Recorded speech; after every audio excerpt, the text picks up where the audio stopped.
ہمارے ملک کے وہ سپاہی، وہ جوان، وہ لوگ جو سرحدوں پر ہیں، وہ جس طرح سے حفاظت کے لیے کھڑے ہیں، وہ جس طرح سے ہماری حفاظت کرتے ہیں، وہ کون لوگ ہیں، ان کے اندر کیا جذبے ہیں، ان کے اندر کیا سوچ ہے، کس طرح سے وہ اپنی زندگی کی جتنی بڑی نعمت دینے کا جو ہے اس سے بھی دریغ نہیں کرتے ہیں، اور ان کے اندر کیا سوچ اور کیا فیلنگز ہیں جو موجزن ہوتی ہیں، ان کے ساتھ کیا کردار ہوتا ہے، ان کا کیا سوچ ہوتی ہے ان کی.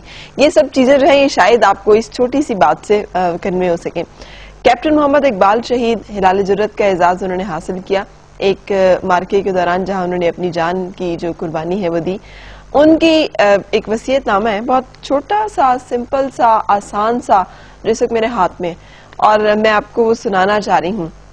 سامان جو میں نے بٹالین کو واپس لوٹانا ہے: سبز پیک اور ہائی نیک جرسی. لنگر کا بل جتنا بنا ہے وہ ہر حال میں ادا کیا جائے. میس کا جتنا بل بنا ہے وہ ہر حال میں ادا کیا جائے. دھوبی کا بل ہر حال میں ادا کرو. موچی کے 5 روپے دینے ہیں. میرے مرنے کے بعد ان پر ضرور عمل کریں. روزے جو میرے ذمے ہیں 16.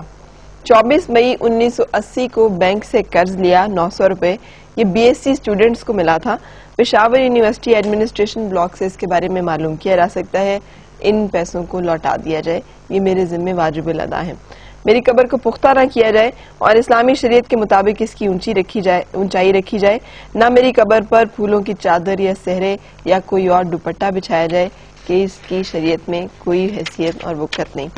بجائے چاول وغیرہ پکا کر لوگوں کو بلانے کے اور نمود و نمائش کے، اس رقم سے کسی نالی یا راستے کو تعمیر کر دیا جائے یا پھر کسی مسجد کو دے دیا جائے. یہ میری طرف سے صدقہ جاریہ رہے گا.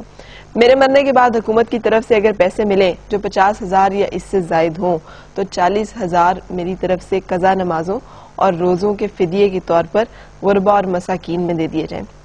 میرے مرنے کے بعد اگر کوئی مجھ پر احسان کرنا چاہے تو زیادہ سے زیادہ دفعہ درود شریف پڑھ کر مجھے بخش دے. کتنے آسان، کتنے چھوٹے، کتنے مناسب انداز میں انہوں نے اپنی زندگی، اپنے کردار، اپنی شخصیت اور اپنی تمام چیزوں کو ایکسپریس کر دیا. آپ دیکھیں ہمارے یہاں پر قرضے لیے جاتے ہیں جو کروڑوں میں ہوتے ہیں، جن کو لوٹانے کا کانسیپٹ ہی نہیں ہوتا. ہم لوگ کتنی ایسی چھوٹی چھوٹی چیزیں ہیں جو لے رہے ہوتے ہیں ایک دوسرے سے، اور ہم یہ 1997 میں انہوں نے جام شہادت نوش کیا تھا. ہم نے کبھی فوکس ہی نہیں کیا، غور ہی نہیں کیا کہ ہم نے یہ بھی کچھ کام ہے جو کرنے کے ہیں. 900 روپیہ وہ قرضہ ہے جو بی ایس سی اسٹوڈنٹس کو، ان اسٹوڈنٹس کو حکومت دیتی ہے جو تعلیم کے اخراجات افورڈ نہیں کر پا رہے ہوتے، وہ تک یاد ہے اور اس تک کو مینشن کیا گیا ہے. سو یہ وہ لوگ ہیں جو اپنی زندگیاں دیتے ہیں، اور یہ وہ لوگ ہیں جن کی بنا پر اور جن کی وجہ سے اور جن کے وجود سے اور جن کے خون کی سرخی سے قوموں کا وجود جو ہے وہ بقا پاتا ہے اور قوموں کا جو وجود ہے وہ توانا ہوتا ہے. اور یہ وہ لوگ ہیں جن کے دم سے پاکستان کا سبز ہلالی پرچم جو ہے وہ لہراتا ہے. اگر ہم دیکھیں دوسری طرف تو جتنے کرپٹ ہمارے سیاستدان ہیں اور جتنی بدعنوانیاں جو ہیں وہ اور رشوت اور اس طرح کے جتنے معاملات جو ہیں وہ ہمارے معاشرے میں پریویل کر رہے ہیں اور ہمارے اندر ہیں، لگتا نہیں ہے کہ کوئی صورتحال ہوگی کہ سروائیو کرنے کی اور کبھی بہتری کی.